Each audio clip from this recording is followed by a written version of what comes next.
Kia ora and welcome to The Prosperity Project, a podcast where we are on a mission to empower you financially. I'm your host, Nadine Higgins.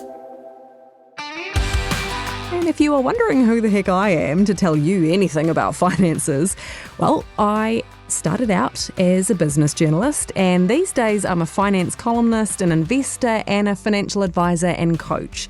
But I am also still figuring it out. I do not claim to be the font of all knowledge, which is why I will be bringing in the experts and mining their big brains every week for all the things you and I need to know. If every time you have a holiday at the beach, you think, how can I just stay here full time and escape the rat race of the city, today's episode is for you. Dallas and Donna Gurney were two corporate high flyers hustling hard and enjoying city life when a major life curveball prompted them to rethink, well, everything. They chucked in their Auckland jobs to take on a bold new adventure as the new owners of the general store in Whananaki, which, if you are not familiar with the spot, is an idyllic place in Northland, but with a regular population of about 500 people. So obviously such a big change isn't without its challenges. Donna and Dallas are joining us from beautiful Whananaki. Kia ora, guys. Kia ora, Nadine, hello. Why did we do that? Now you spelt that out, it's kind of like, yeah, that was a bit crazy. Well, actually, though, you're currently living at the beach. So is it a beautiful day at the beach? It's a gorgeous day at the beach. It's our busy time of year, of course, where everyone comes to the beach. And funnily enough, kind of every day kind of just blurs. And I couldn't even tell you what day it is, what time of the month it is. I've lost track. And then we kind of have holidays when everyone goes home. Maybe if we could just take a step back then to what led you to this pretty radical life decision. What's the context? What happened in your lives that made you go, do you know what, let's do things differently? Well, there was a couple of things. The first one, Dallas had a heart attack, and we were very, very lucky in that it was a minor one and he was able to have a stent and full recovery, which is awesome. But it made us just stop and think life could be short. And we had this little pipe dream for 10 years of what if we bought the Whananaki store? And we had so many ideas, but it was always just a bit of a running joke in our lives. We were both working in the media industry, which obviously, has had a really tough few years. And I guess that was making me less in love with my job as the years were going by. And so, Dallas was running JFM. That obviously what happened there with the station closing down. And we kind of just thought all these signs are pointing us towards maybe it's time to make a change. And we were actually planning on quitting our jobs and going traveling for a year.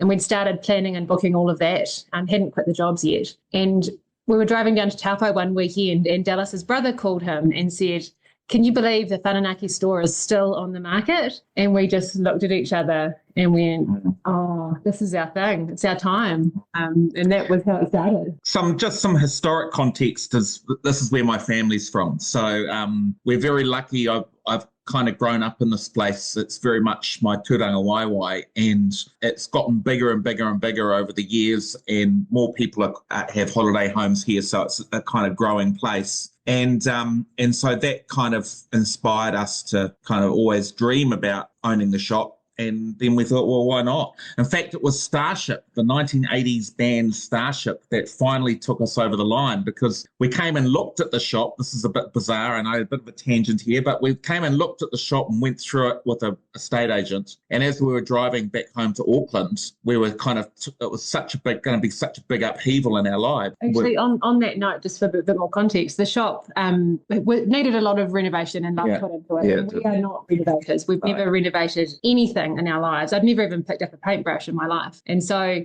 I was sort of looking at it going, I can see what it looks like now. I can see the vision, and I have no idea what the steps are to get from here to there, and was quite freaked out by the whole thing. Yeah, the song. How did that tip the balance? Well, because I said to Donna, that's not like that's an emotional thing, right? Exactly. The next song that comes on will make the decision for us. And it was Starship, Nothing's Going to Stop Us Now, which is all about sort of taking each other by the hand and kind of taking a chance and storming off into the future together. Build the string together. So it was Starship that decided it for us. Which sounds so bold and romantic. You're taking each other by the hand and you're taking on this new adventure. But at the same time, I guess this also has to deliver an income, right? So what sort of research had to go into the financial side of this big life change? We really didn't do a lot of research because the shop was clearly in need of a lot of attention. So it was,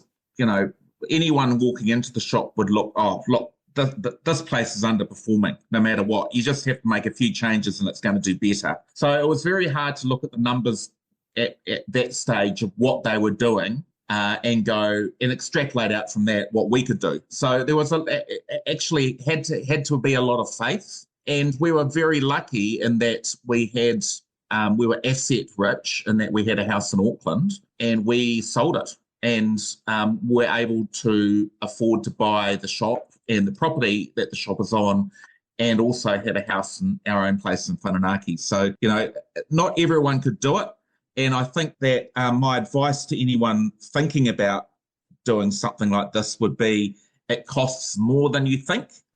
And we wouldn't want to be doing it having when money's really tight, having to really look at the bank balance month to month. That we couldn't have done it if it would have been too tight and it would have kept me awake at night and freaked me out. And then the purpose of moving to Whananaki being the lifestyle and being stress free, that would have gone out the window because we'd be in financial strife. So we were lucky that we had the money to do it. But anyone who owns a house in a place like Auckland where the prices are astronomical, the idea that you could buy a business and a home in another location does sound like the dream. In paradise. In paradise, exactly right. Yeah. And there'll be plenty of other places like Whananaki, waiting for somebody to come in who's got a little bit of extra money that afford to invest in the local economy and a community asset like a local shop. And I think more people should do it. I know you've both got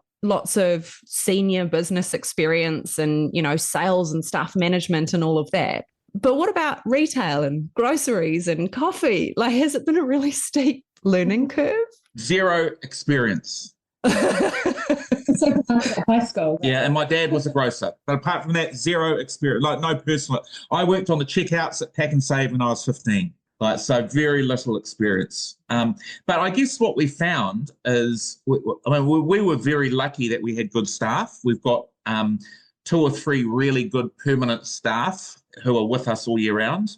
And then over summer, it grows to 30 staff over kind of a 6-week period when we do 90% of our business. So we had really good staff, and they've been massive assets to us since we took over about 18 months ago. They're teaching the boss how it runs. They are, 100%. That's always the way. That's the way it's been in any job that I've been in, yeah. You mentioned the stress aspect, Dallas, because obviously having a health scare, that's front of mind for you. But this is also a super seasonal business. So if you don't get summer right, the rest of the year can look pretty grim, presumably. So has it delivered on the stress front? It has. We're very lucky. We've had 2, this is our second summer in the job. We've had 2 great summers. And when I say, I know summer's not over, but we can tell whether we're going to have a great financial year, and we operate a calendar year, we can tell by the second week of January. So we do so much business between Christmas and New Year's and the week after New Year's that we can tell the kind of year we're going to have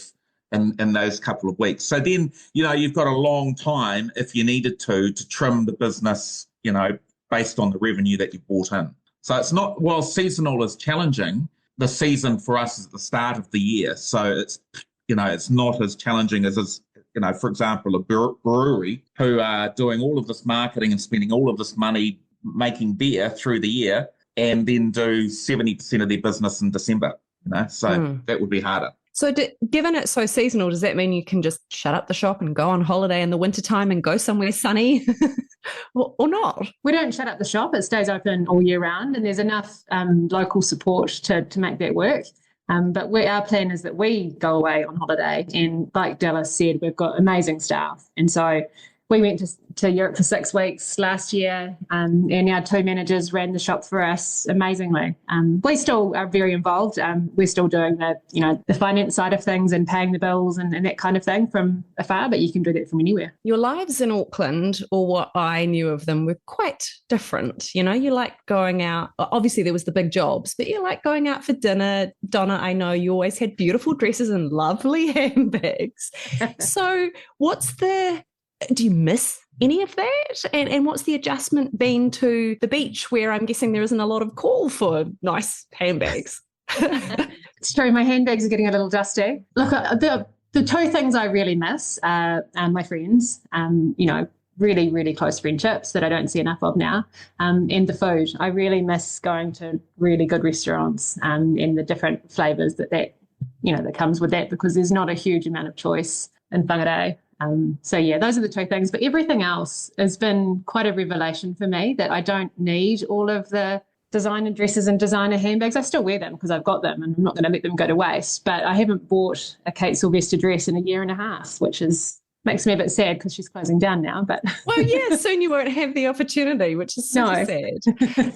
On that note, we're just going to take a quick ad break, and we're going to be back with Donna and Dallas in just a moment and talk a little bit more about adjusting to a very different pace of life.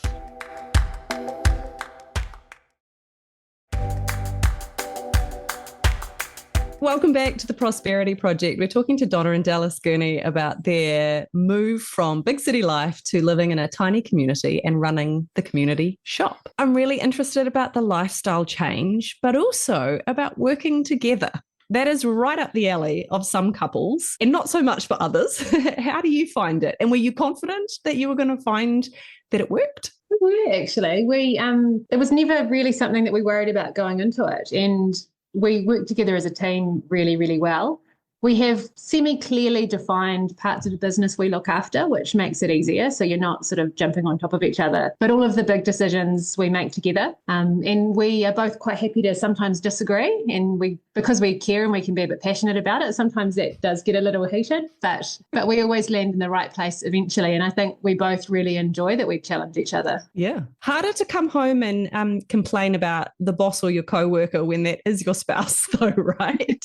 How do you kind of vent and let off steam? Yeah, I think that has been a big watch out for us, and something that we're not very good at, and we need to get better at, is being able to leave stuff.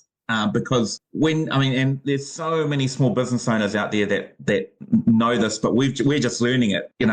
We could talk about the shop 24 hours a day, and it's really tiring to live in the shop world. We literally live 300 meters from the shop. So, it's always there. And also the nature of the business is that it's a bit like radio, in my previous world. It's always there.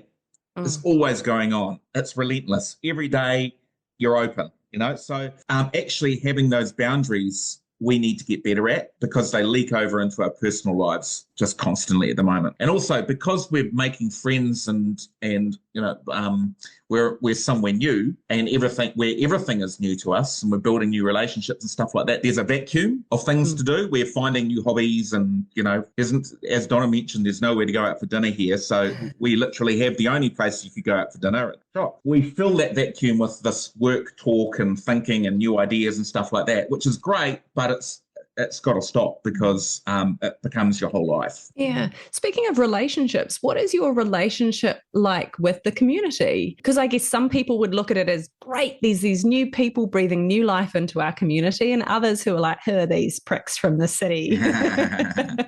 So have you found a way of adjusting to the local community and becoming part of it? We were very lucky, because my family has such strong ties to the community, and that people know my grandfather still lives here. He's about to turn 96, and so he's well known in the community. People are really happy that somebody with local ties has bought the local shop. And I've got cousins, lots of family around the place. So in that sense, it was, I think, probably easier than somebody brand new coming in who would have found it harder.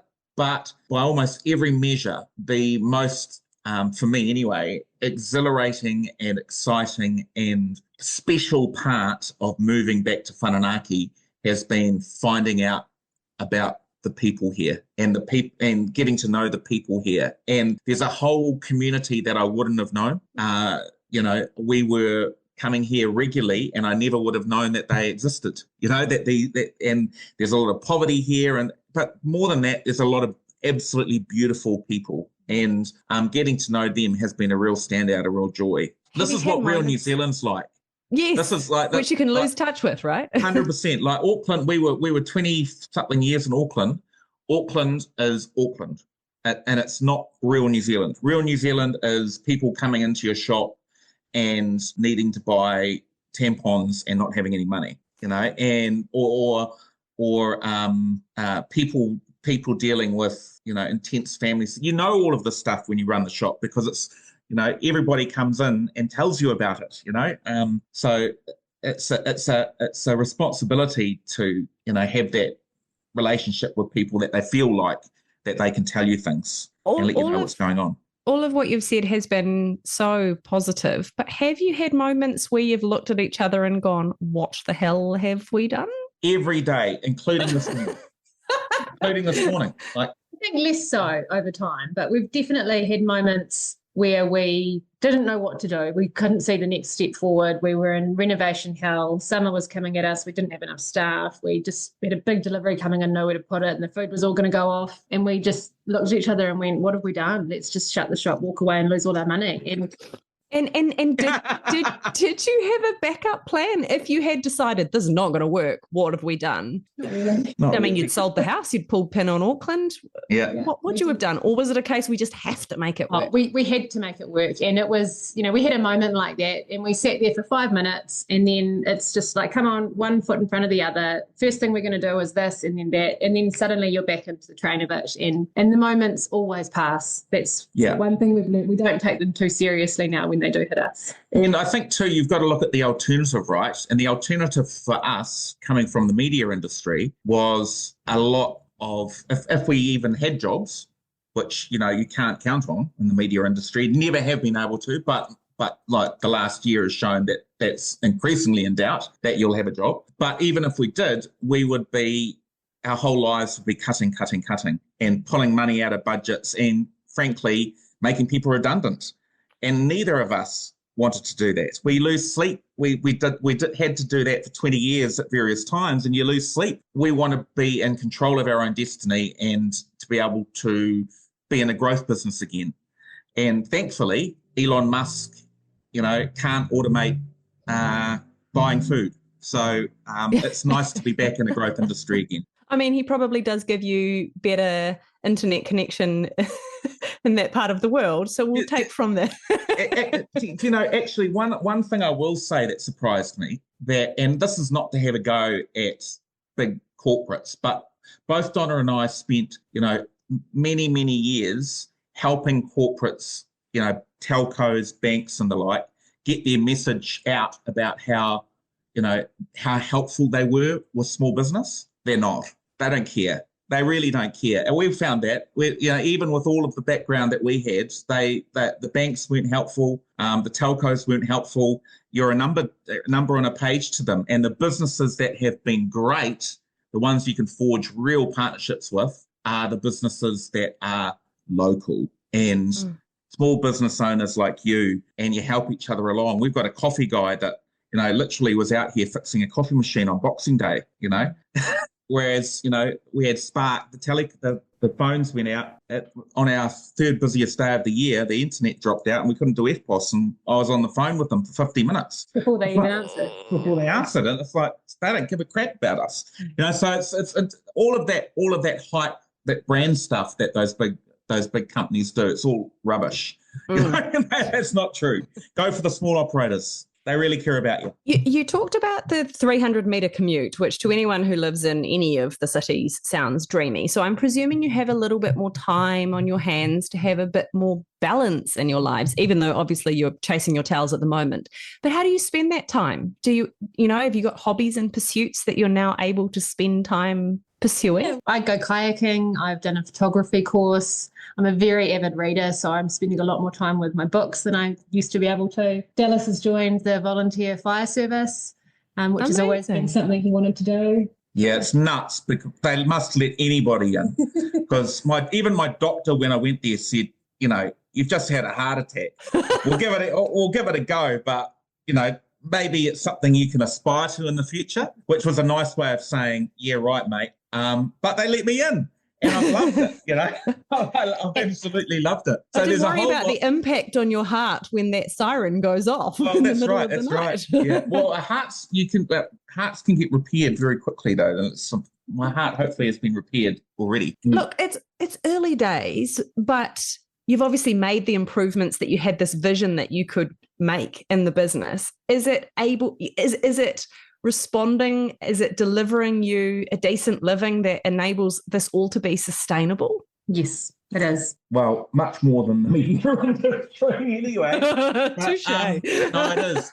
We're very, very, very lucky because people have responded amazingly to it. The locals have responded amazingly. To be honest, we're quite sick of people coming in saying, oh my God, this shop looks amazing now. You guys have done such a good job. But people, we still get it every day. And that's, It's very gratifying. It's gratifying. It's absolutely gratifying. And then the numbers, brilliant. And we've worked really hard to understand the data. And that's something that we learned from our last jobs, is that we can't operate without knowing things.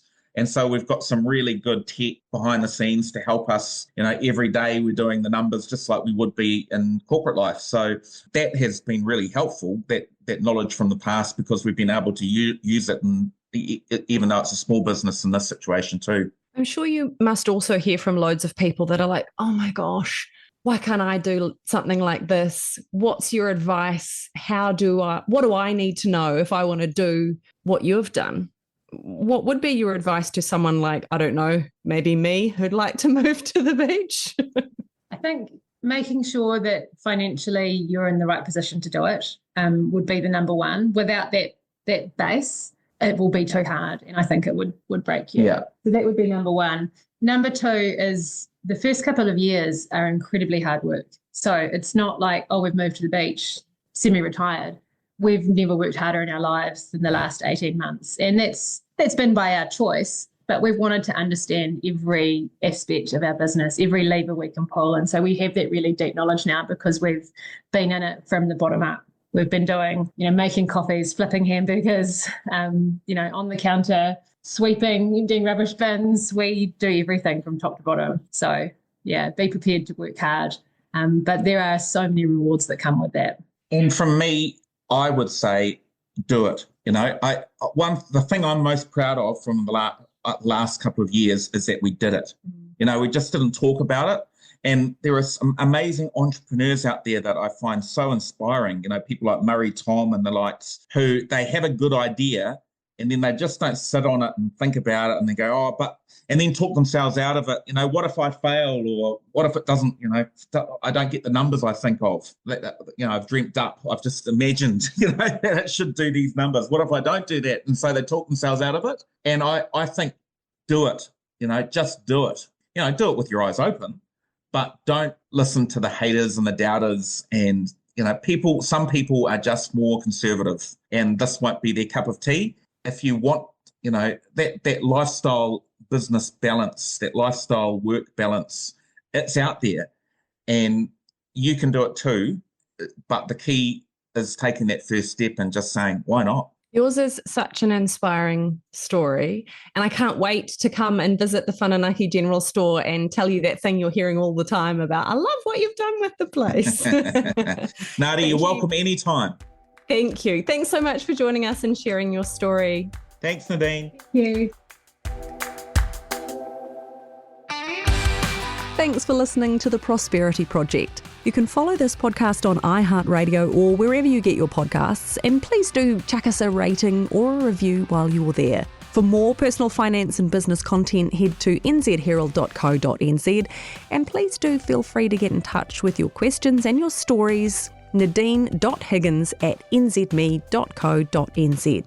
A reminder though that this podcast is informational only and nothing we say here should be considered personalised financial advice. But also remember that while listening to this podcast is hopefully going to be additive to your financial knowledge, and that is fantastic, knowing stuff doesn't create change. Doing stuff does. So what action are you going to take today to make your life more prosperous? My producer for this episode is Ethan Sills. Sound engineer is Richard Martin. I'm Nadine Higgins. Thanks for listening to The Prosperity Project.